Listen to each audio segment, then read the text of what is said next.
welcome to the show, folks. Another edition of PodCRASH. And I want to say welcome because I appreciate each and every one of you who listen to this podcast every week. I really do. I mean, whether you're listening to discover other podcasts, whether you're listening because you find my bizarre openness about a lot of stuff entertaining, or whether you sometimes think I'm funny, I don't know. I just appreciate that you take the time to stick this in your ears.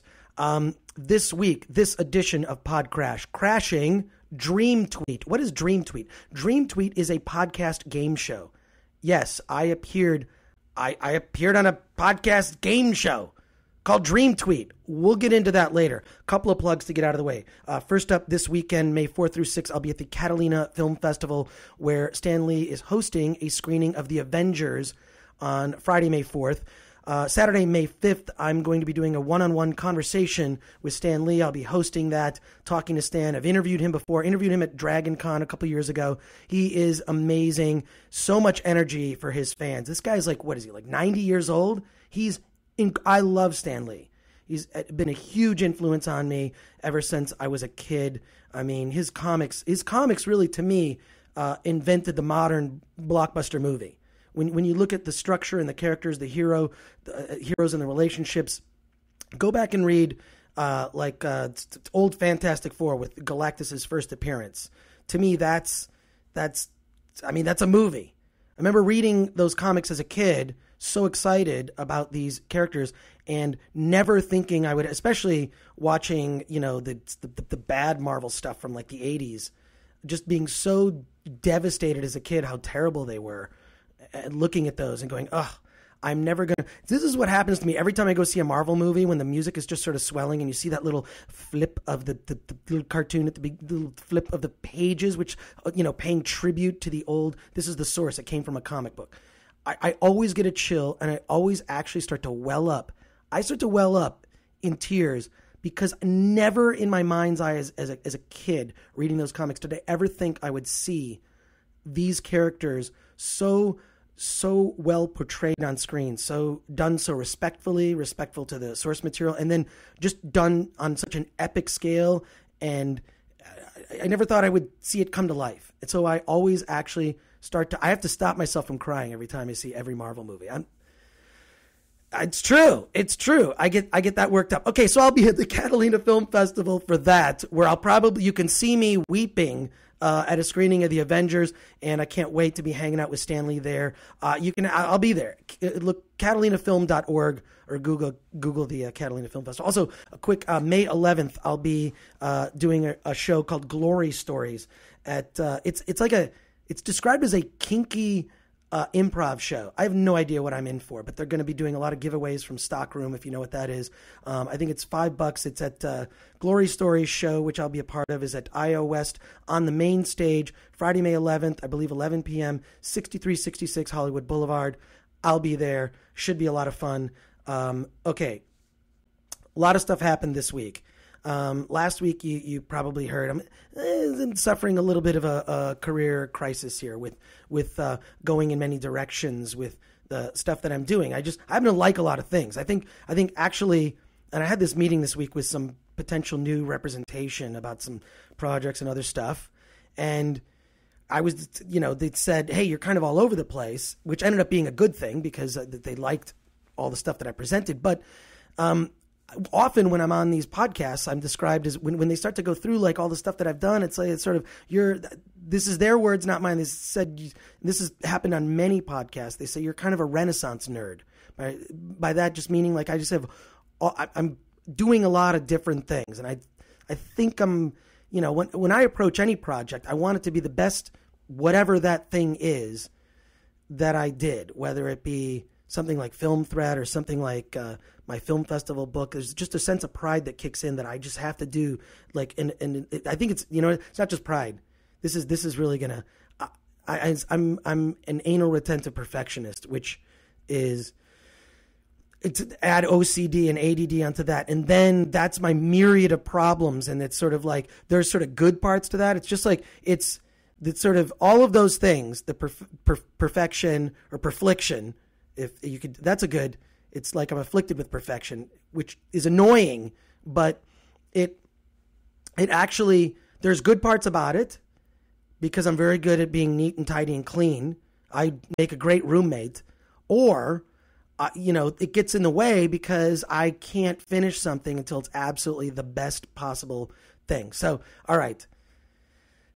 Clearly, I'm still in the midst of this crisis situation, which really came to a head this week. That's something I want to address on a personal level. As many of you know, I work at G4 my day job is I work at G4 TV on Attack of the Show. You see me on DVD Tuesday. I do a segment called Asian Underground. Occasionally, they send me to film junkets. They'll work me into sketches if they want to kill me or something or do something goofy. It's always something where I'm abused in some way. I'm like the Kenny of the show. If someone's going to die in every episode, it would be me.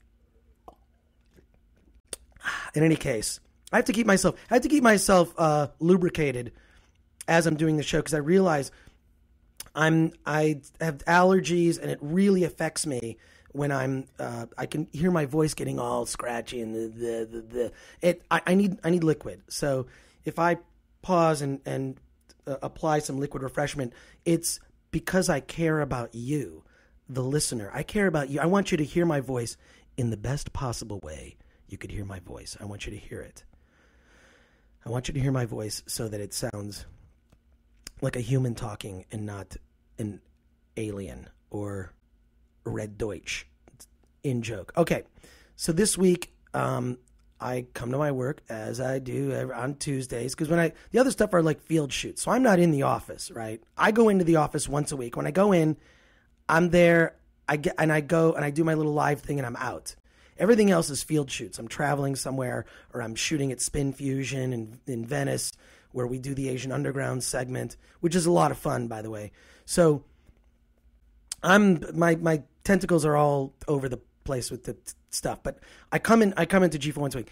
And Adam Sessler, who is one of the reasons I came to G4, because previously, before I worked at G4, I started working there in 2005. I watched X-Play. I was a fan of X-Play because X-Play and Adam Sessler and Morgan Webb, who are on the show, I loved them because it wasn't just a show about video games. They were working in, all these just bizarre literary references or just weird things about politics, but in a way that was not, it was just so, it's written so smart, and it really comes from Adam and Morgan.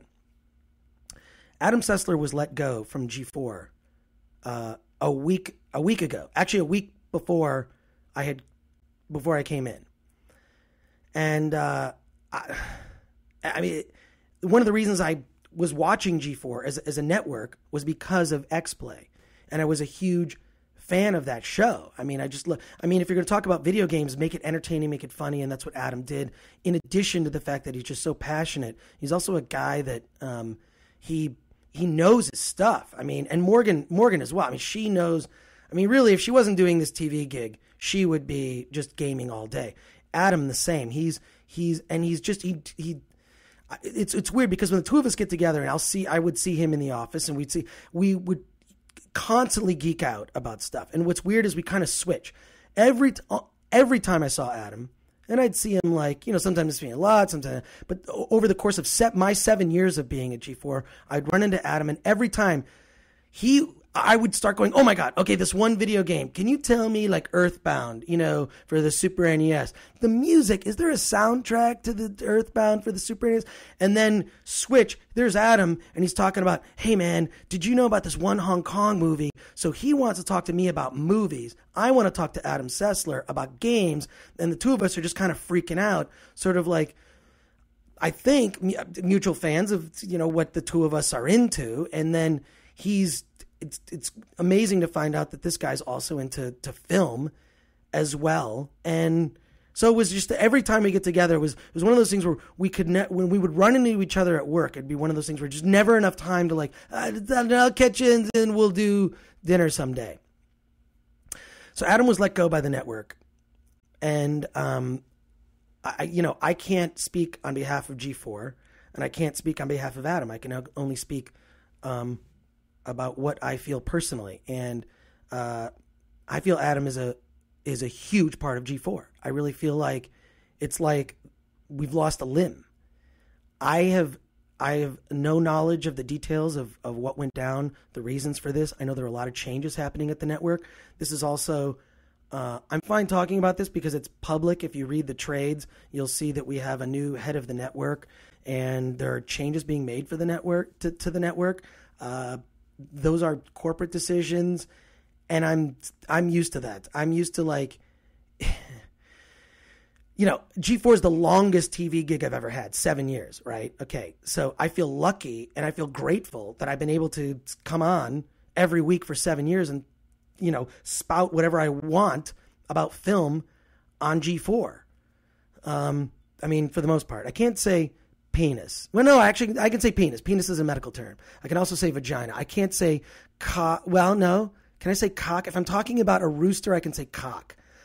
I can't say fuck. I can't say fuck unless if I'm using it as a reference to farming, because isn't that where fuck came from? Fucking the land. You have to basically get the land. Anyways, they let me get away with pretty much anything in terms of talking. They in terms of my opinion. There's some dirty words I can't say, and there's just some lines I personally would never cross. So I appreciate that I've been able to be there for 7 years, basically uncensored. And I've had other TV gigs before that, but they didn't last that long. I think the longest one was like maybe 2 years. I was on a show called The X Show. That lasted 2 years. I was on a show called The New Movie Show. That was about 9 months. Then there was a show I did, Ultimate Film Fanatic. That was like 2 seasons on G4, or no, IFC. What am I saying? IFC. Then I did this show called Festival Pass for Stars. Anyways, that was like almost 2 years. So G4 is the longest. I know what the drill is. One thing people who are outside the entertainment industry don't understand is it's a freelance business. You get hired to do 6 shows and they pay you X amount of money, and then you're done with those shows. And that's it. C'est la vie. Done. Over. Out. You make all these intense, close friendships. Then and you hang out with those people during that period of time. You're working on the show 6 months or a year. These are all the people you hang out with because it's all consuming. And then when it's over, it's over. And even the relationships kind of drift apart because they got to go to the next thing. I got to go to my next thing.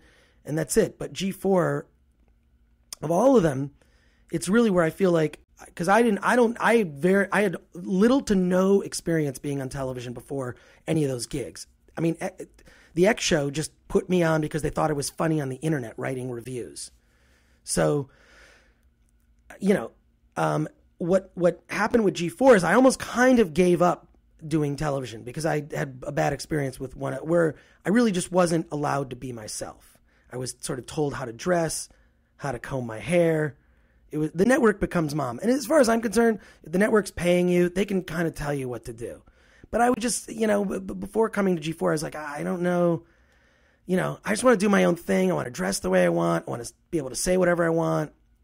And oddly, they allow me to do it. And I feel like I kind of I could be myself on camera with an audience. And I feel, the things I've done on G4 are the things I'm most proud of. Some of the interviews, some of them have gone well, some have gone poorly. But Adam represented also that. He was no different off camera than on camera. Same thing, and I would say that about everyone from Blair Herter to Morgan Webb. I mean, we censor ourselves in the sense that, look, we know we're on TV. But at the same time, when we're just talking, that's us. That is not true for a lot of TV. I'll just say from experience. I've dealt with a lot of phony idiots and assholes and morons. I'm not going to name names. I'm not going to name names right now. I'll put that in a book that I'm working on. But one of the other myriad projects. But the great thing, I've never worked somewhere where I cared about the people I work with as much as this place. So losing Adam, it's like a death in the family. It's like, that issue of a comic book when they kill a character and you see Batman cradling a dying Robin in his arms, or one of the X-Men, it's, we've lost a team member. And it's funny because that's the way we kind of thought of ourselves. I'm saying this in the past tense. I'm saying in the past tense because I don't know what's going to happen, frankly. But I gotta remember, I've told this story before, but I mean, Blair Butler and I, she's the comics expert because she is. I watch her segment, Fresh Ink, Blair Butler's Fresh Ink, because I want to know what comics to get, and she will tell me, and then I go to the store and I get those comics. And they always end up being amazing experiences. But I remember sitting in a meeting once, bored, and everyone's there. It's like Adam, Morgan, Kevin's there, I'm there, Blair Butler. We're bored. We're sitting in the back, and we're just like, oh my God, I hate meetings. Meetings, schedule, blah, blah, blah, blah, blah, blah, blah, blah, blah. And so we're sitting there, and we are like making a list of like, well, I'm pretty sure Adam is Superman. And I think that maybe Morgan is Supergirl. Kevin is Batman. And then Olivia, she's Wonder Woman, obviously. We're just sort of Justice Leaguing out the G4 hosts. When we got to me and Blair, I think she was Black Canary or something, and I was Aqualad. So look, I know where I'm at. I know where I rank in there, but personally, I just feel like it's like the end of an era. I don't know what the future holds. Makes me nervous for my own situation. And then also I also think that endings are kind of a good thing. An ending, a closing a door, there's an opening of a door, like, when there's it can be a good thing, in terms of moving on and doing something else. I do appreciate the opportunity to be able to talk about films every week to you guys on Attack, but I feel like there may be some other things that I could do. I do feel somewhat underutilized, and I feel there's other things I could do I've done that. I want to do something else. This is why I actually love doing this podcast, because it's always something different. And I would say that, whatever Adam undertakes in the future, whether it be game producer, running a network, running a new website, a spokesman for issues related to the video game industry. He's a guy who's really,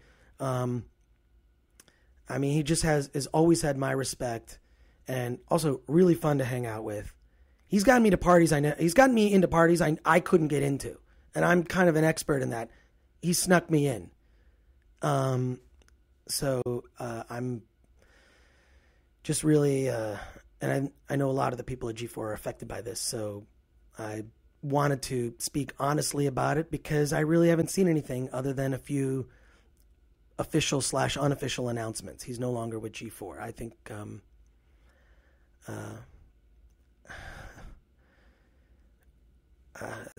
not happy about it.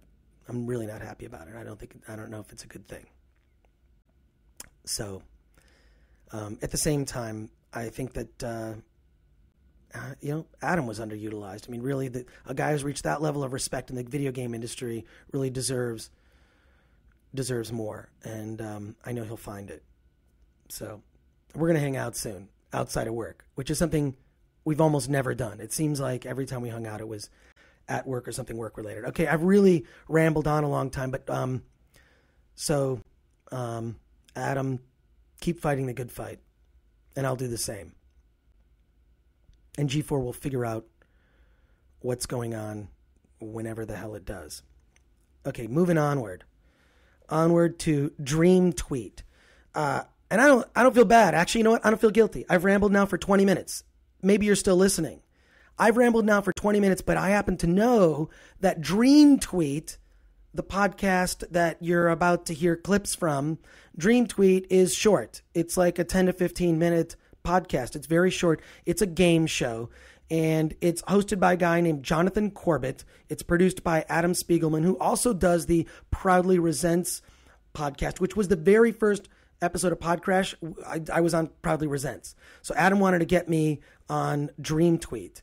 The premise behind Dream Tweet is you get two comedians together, and Jonathan, as the host, John Corbett, he reads you a tweet, and then you have to guess what celebrity's Twitter account this is from. So what celebrity said this tweet? It's sort of like Name That Tune, but name that celebrity via their tweets. So he reads you a couple of tweets. By the end, he reads you one last tweet. This is your final chance to get it or not get it. And this final tweet, it's fake. It's a dream tweet. It's what this person would say if they were being completely honest, at least in a tweet. And it's funny. So it's like a comedy, game show, podcast, whatever. I'm excited to be a part of it. And I went up against, my competitor was Brian Scolaro. Now, Brian Scolaro is a stand-up comedian. He's been in a bunch of comedies, and I realized he's been on a bunch of sitcoms I never watch. I'm not a sitcom fan. If there's a sitcom that has a laugh track, unless it's like a classic one, it's headache-inducing. That, for some reason, I just feel like I prefer comedy more in the style of like I don't know, like a Larry David or The Office. I happen to love, like, you're just more realistic. I feel comedy has gone beyond. I prefer a more realistic view of comedy. And I don't know. I don't recognize any of the sitcoms he's on. But this guy, he's been on Dexter. He's been on Mad Men. Love those shows. So Brian Scolaro is my competitor, and he and I go head to head on Dream Tweet, hosted by Jonathan Corbett. Will I win? Will I lose? Will I save face? Will I fail miserably? Will Brian beat me to a pulp? I don't know. You're going to find out on Dream Tweet right now. Take off your thinking caps. It's time to Dream Tweet.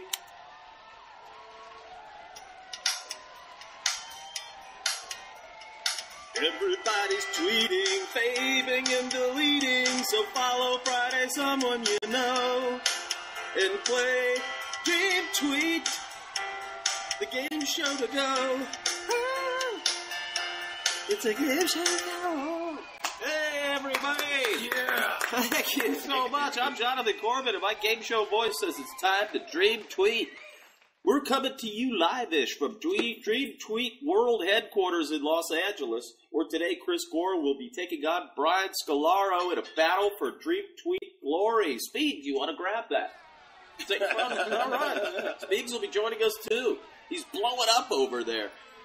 They'll also be playing for a shot at winning up to $25 in gift cards from Scooby's, the best hot dog joint in Hollywood. Son of a bitch.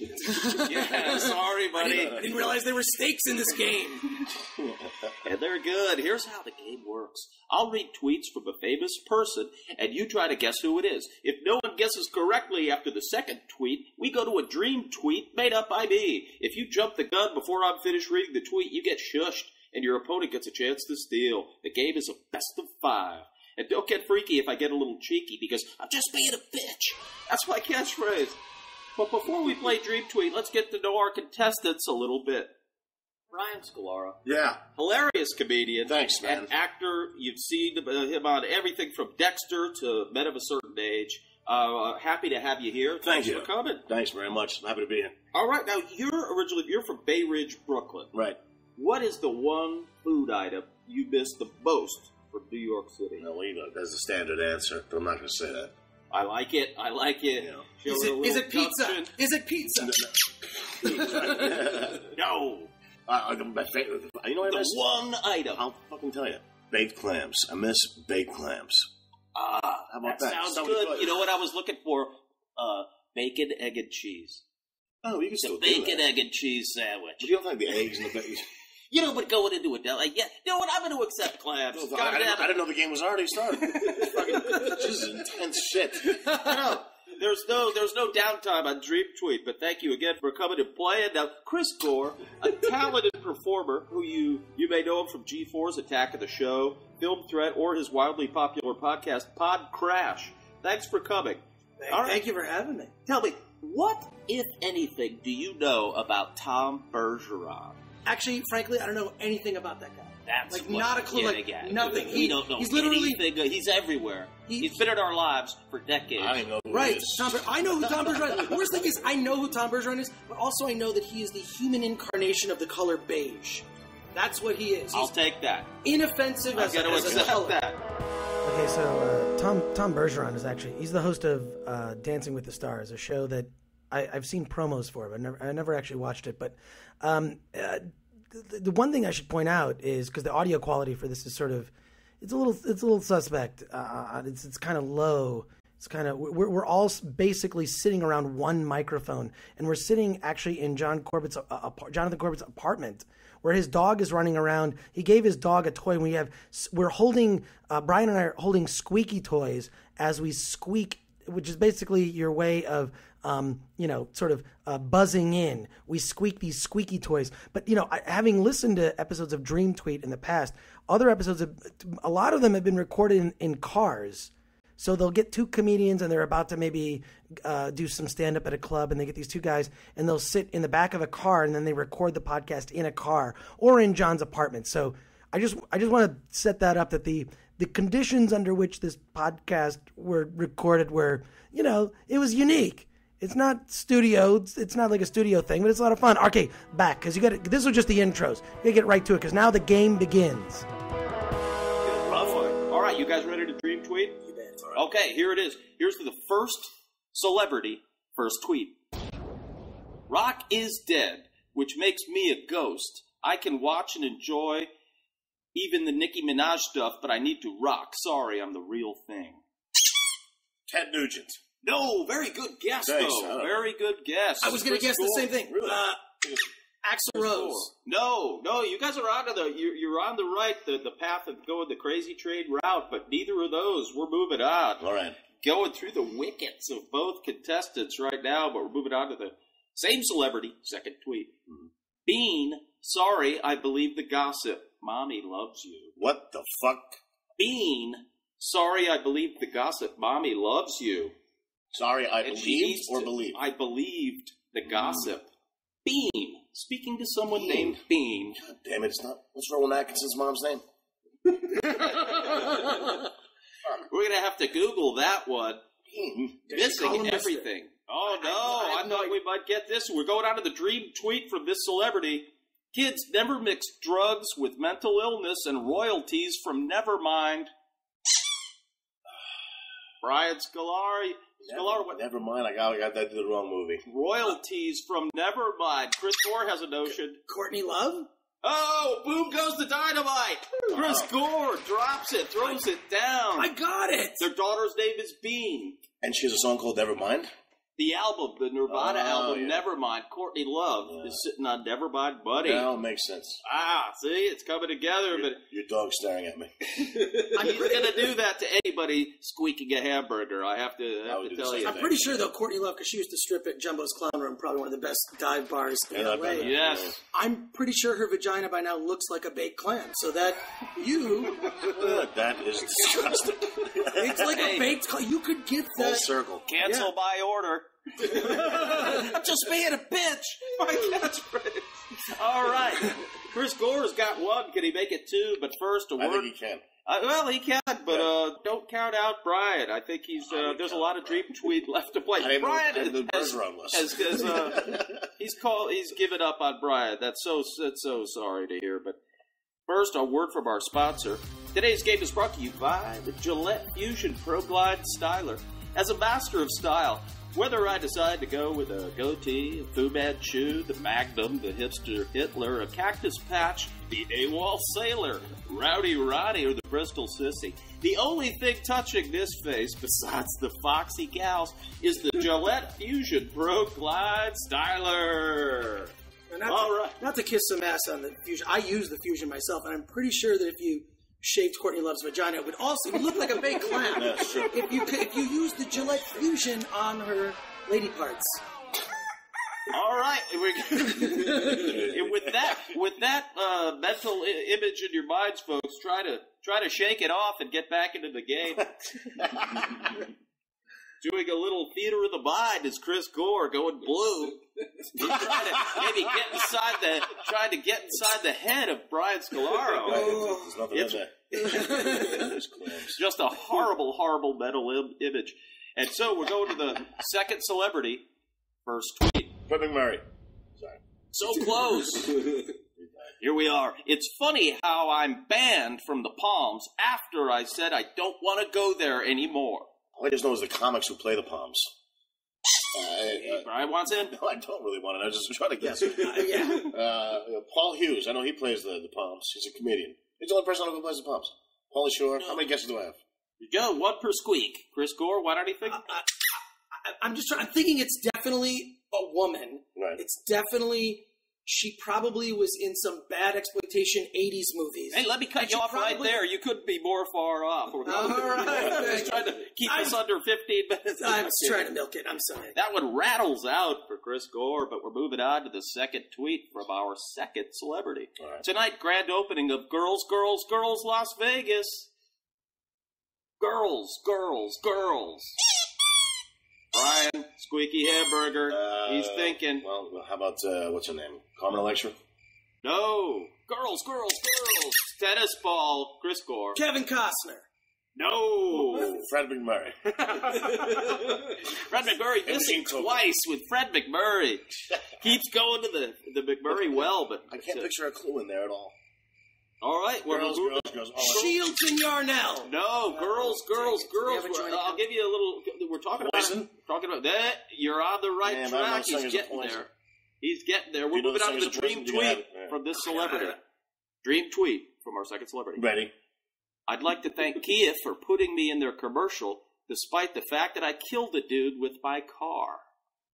Killed a dude with my... Well, it's either... Can I guess 4 guys? No, you got one per. Go. I want to say... I don't want to say James Lipton. I want to say... Did he kill a guy with his car? No, he didn't. He was in a commercial with a car. Well, let's start that rumor anyway. James McAvoy. No, we're talking about a rocker. Killed a dude with his car in the 80s. Girls, girls, girls. Oh, that same girls, girls, girls. Was bitten twice, girls. I don't know the singer. He's just fucking annoying. How about that shit? People are punching their speakers right now. They know it. Right. Yeah. This is a member of a motley crew. Yeah, D. Snyder. D. Snyder. Nope. That's all. Chris Gore. Wasn't he in Motley Crew? Anybody in Motley Crew? It's Nikki Sixx. No. Fred Imogene Coca. Was D. Snyder at least in Motley Crew? Just so I know. He's not even in Motley Crew? No. He's in Pee-wee's Big Adventure. Blonde hair. And the initials are VN. What? Okay. I know it, but let me just say, was it an 80s hair band that was sort of remotely they were just homoerotic? They kind of dressed gay, is what I'm saying. Yeah, but they got more pussy. That's all I need. Vince Neil. Oh, Chris Gore. Nice. 2-0. The men call him Sir. Twisted Sisters. I only got 900 clues. Oh, my God. So I'm not congratulating myself very much. He turns a broken play into perfection for a 2-0 lead. I thought Vince Neil would pop for these guys, but not on the radar.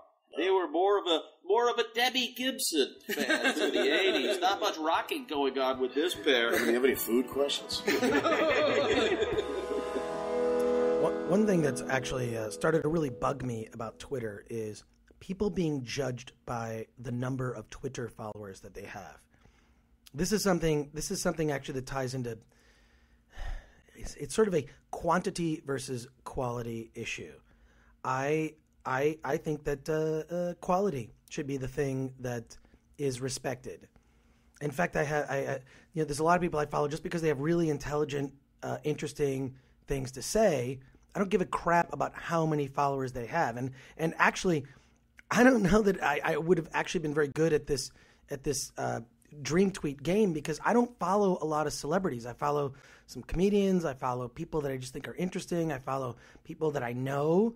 But it's actually become something, especially in the entertainment world, where you are judged by the number of Twitter followers that you have. I mean, it's sort of a gauge of popularity, or like the way box office is used as a way to judge the value of a movie.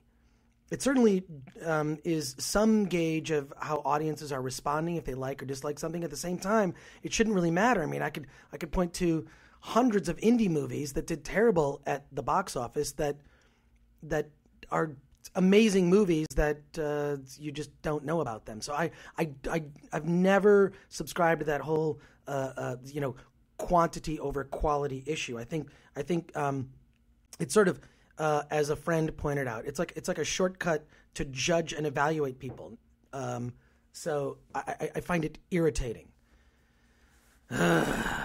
Especially now, is it's something that I have to contend with my own job and whatnot. All right, let's get back to Dream Tweet. I want to find out I want you to find out if I win. Brian Scolaro staring down at a 0-2. He's got to throw out the game plan and start throwing out some guesses because we're moving on to the third celebrity. First tweet. Here's one for the scrapbooks of an era long gone. Me playing as Wilt as a Laker. Wow. Brian Scolaro. I don't try to remember. Was that Magic Johnson? No. He's right in the ballpark, though. Well, Just foul is Brian Scolaro. It is Chris Gore. Kobe Bryant. I don't know. Nope. You guys are getting real close. They're butting heads. They're willing to trade a little fade. Shaquille O'Neal. We get the guess again? I don't know. We're going to move on to the second tweet from our third celebrity. I don't know that. James Worthy was interviewed for On the Shoulders of Giants. James was such a pleasure to work with when I played. What the fuck? James Worthy. Wow. Another famous Laker. Another Laker. So I'm going to guess Shaquille O'Neal. No. He's still playing. Fucking see. Sports and rock questions. Jim Jeffries got Carrot Top questions. You did good on that questions. You did good on that first one, though, when they asked you about the who's from New York, the Lions answer. That was you don't get credit. We were looking for bacon, egg, and cheese, so he actually didn't. He actually did not. I mean, sports but the basketball, I just we're the tallest dudes on the planet. Yes, Larry Bird, Michael Jordan, Frank Zappa, classic '80s Laker. We're looking at Jim Backus. Played alongside Magic Johnson and James Worthy, former Milwaukee Buck. I'm tapping out on this. I'm tapping out. We're going to the dream tweet from our third celebrity. I'm so glad I changed my name. I never felt like a Lou. Leukemia. Brian Scolaro. Louisiana. Going with irreverence. Lukewarm. John Bathroom. I don't know. From New York. He's a former New Yorker, a high school legend with Kareem Abdul-Jabbar. If you'd run a guy from Brooklyn, I don't know. Who doesn't watch basketball? But Kareem Abdul-Jabbar, if you'd given a clue somehow related to airplane, that would have. He's got to tweet that. That's how the game works. I don't make him up. True. You know what I mean? That could have been the dream tweet, but it wasn't. We got a goose egg on our third celebrity. Go to the fourth celebrity first tweet. On this first Sunday of April, prayers and blessings to Jeremy Lin for a speedy and full recovery. Not Jeremy Lin, that much we know. And not Fred McMurray, just for the record. Spike Lee? Oh my God! Bingo! What's his name? Really? Wow! A shutout! I can't believe I got that. Shutout, showing some old school moves. Who is Jeremy Lin? You know what? I hadn't even finished my thoughts on this whole Twitter thing, but I heard of a TV show recently that was casting people to be guests on the show, and rather than looking for experts, the guy who hosted the show he's got a lot of Twitter followers, and every person who was considered to be a guest on this particular talk show, credibility wasn't top on the list. It was how many Twitter followers do they have, and how can they bring audience to the show. Fine that that's a consideration, but are they actually going to be good to be on the show? Do they have a legitimate reason to be on the show? I think that this is why I actually tweeted this recently, that if you judge people based on the number of Twitter followers, you're an asshole. So I think that's kind of annoys the shit out of me that like people, who they are as a person, their character, what they bring. No, it's all related to a stupid number. it's, anyways, but this game show's fun, right? This game show's a lot of fun. I wish you could hear it. The problem is that it is a little chaotic. There's one mic in the middle of the room. It's chaotic, and it's difficult to hear some of the things, but it was a lot of fun. You know what? Back to it, because I did this lightning round at the end. See how well I do on that. Brian Scolaro absolutely livid right now that he has gotten, because he's I didn't want to get outed. To get shut out by Chris Gore. Shocking. Brian Scolaro, this one's he's contesting it, though. He's bringing this one to the head of the league. Yeah. This one's not over in Brian Scolaro's mind. But first, let's go to the dream tweet from Spike Lee. It was a lot cooler to be called the Black Woody Allen before the whole daughter-wife thing. Brian Scolaro Spike Lee. Oh, no, just too late. Just a little too late for Brian. Good tweet. But he definitely got it working. Just a little too late for Brian Scolaro. But we're moving on to the dream tweet. You can stick around and see if Chris Gore. Now he's got. Oh, this is going to kill you, Brian. I'm so sorry, but he's got for every. I'm going to give you 5 dream tweets, and you've got 60 seconds. And for every correct answer, you get $5 gift certificate to Scooby's. So you got a potential of winning 25. No, you kind of cheer on your friend to dine on delicious Scooby's hot dogs. I need those hot dogs. Let's do this. Let's go. All right, maybe you'll take us all there. Speaks. Let me know when we're in. Now that I'm dating Kim, we've joined the 2 biggest asses in showbiz. I got to pass on that one. It's someone Kardashian. Dating Kim. Dating Kim. Big ass. Oh, gossip, not your thing. Definitely don't know the gossip. Next. Want to know what it's like going from almost being vice president to facing 30 years? I'm your guy. It's John Edwards. John Edwards, correct. Yes. Glad my new show is a hit. I'd hate to go back to being the billionaireess from the biggest show ever. Paris Hilton? No, from the biggest show ever. Olivia Munn. No, I'm speaking hyperbolically. A big sitcom from the 90s. We're moving on. High School Musical was a while ago. I wonder how many bad movies they'll let me make. Wow. I don't know. He wanted film, and he got film, and he's got a hands full right now. Hey, just a reminder, I got Jennifer Aniston, bitches. Someone who's dating Jennifer Aniston, who I don't know, who's verified on Twitter. I don't know who it is. No, the wheels have come off. Chris Gore. I was so good before. I don't heard these people. Julia Louis-Dreyfus. Yeah, that one. She's a billion. So I knew that one. Julia Louis-Dreyfus is what you missed. Right. Zac Efron, High School Musical, and now makes terrible movies. He just got another bomb in his hands. And Justin Theroux is engaged to Jennifer Aniston. He's a filmmaker. Good for him. Good for him. You know what? But you did win a $10 gift card to Scooby. I got $10 at Scooby's. Thank you. I will take you know what? that. That's a meal. No, it's delicious too. They make good stuff. I've been there. It's good. This makes me realize I don't follow celebrities on Twitter. I really just don't. Or sports. Or sports. Celebrity sports. We're going to scratch off movies. Can you do Dream Tweet the Porn Star edition? I'll keep that in mind. Just a suggestion. All Porn Star edition of Dream Tweet. I would be there. Nina Hart. You know what? But Chris Gore wins the game. I want to thank those guys over at Dream Tweet, Adam Spiegelman, which you can follow at Proudly Resents. You can also follow John Corbett at Corbett JC, CORBETTJC, and Dream Tweet. Follow at Dream Tweet Pod. That's the podcast. It's a lot of fun. They should turn this into a TV show. I think it would be fun. Name that celebrity in this many tweets. Real simple concept. And plus, I got a $10 gift card for some hot dogs at Scooby's hot dog place, which I have to check out. Just first, it's weird when you're in that situation. Listening back to this, I think, why didn't I get that right? I should have gotten all of these. But when you are on the spot and you're being asked those questions and you have to come up, your brain goes. It's like it all goes out of your head under pressure. It's bizarre. I've seen it happen just because, oddly enough, I've hosted a game show before. And the thing is, I know that people know the answers. It's the pressure of being on stage or the pressure of the situation. Yeah, pressure. I have a podcast mic in front of me. That's the pressure I'm having to deal with, and I can't get that right. Come on. I should have done a lot better than that. Anyways, all right. So look, I think we have some bonus episodes of PodCRASH actually coming up because we have such a backlog of podcasts that I've done recently that we have to start doing some bonus episodes so we can catch up. So you're going to start hearing in some cases more than one show a week. So get ready for that. It's going to be a lot of fun. Not every week, just special episodes. A couple things I want to say. First, I want to thank some people.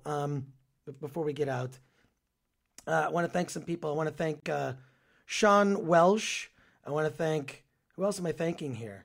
A bunch of people. The people basically who gave PodCRASH a great review on iTunes. I really appreciate when you guys post positive reviews. It helps to let other people know about the show.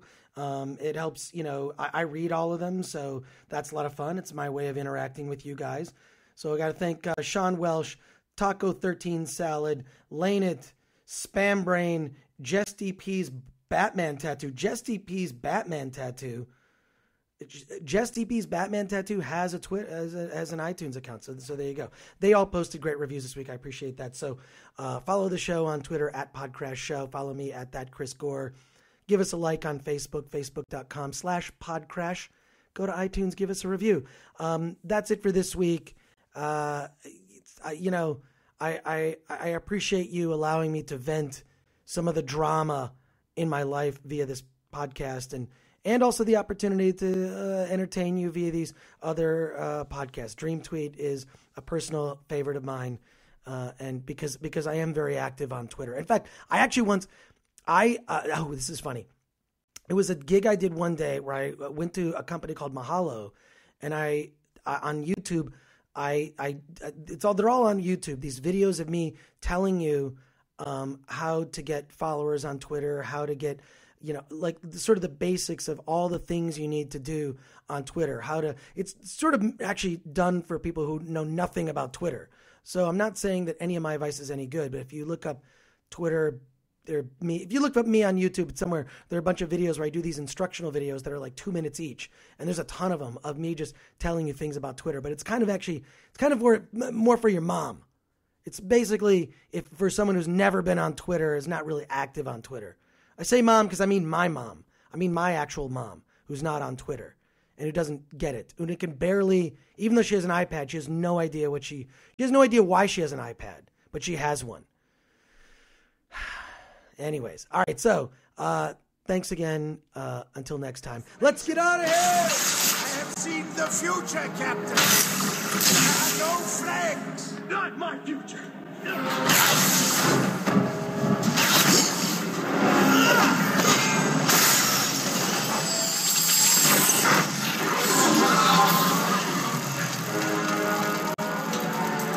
What have you done?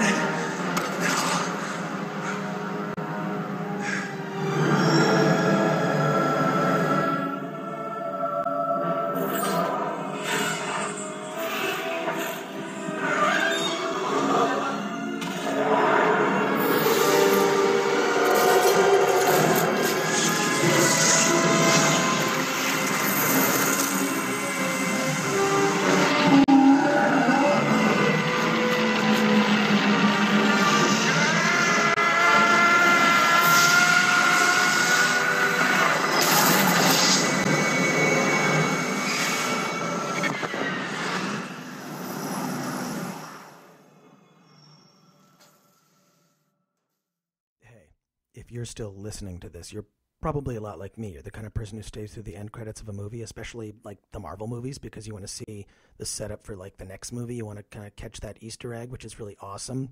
Well, you've discovered an Easter egg, and for that you shall be rewarded. So send me a self-addressed stamped envelope to PodCRASH with that Chris Gore, 5042 Wilshire Boulevard, PMB 1500, Los Angeles, California 90036. I'll send you a surprise. And the first 5 people to @reply to @PodCRASH Show, let's get out of here, after this episode posts, whenever the heck that is, I'll send you a free DVD. So @PodCRASH Show, follow us, we'll follow you back, direct message, the address and free DVD. Later.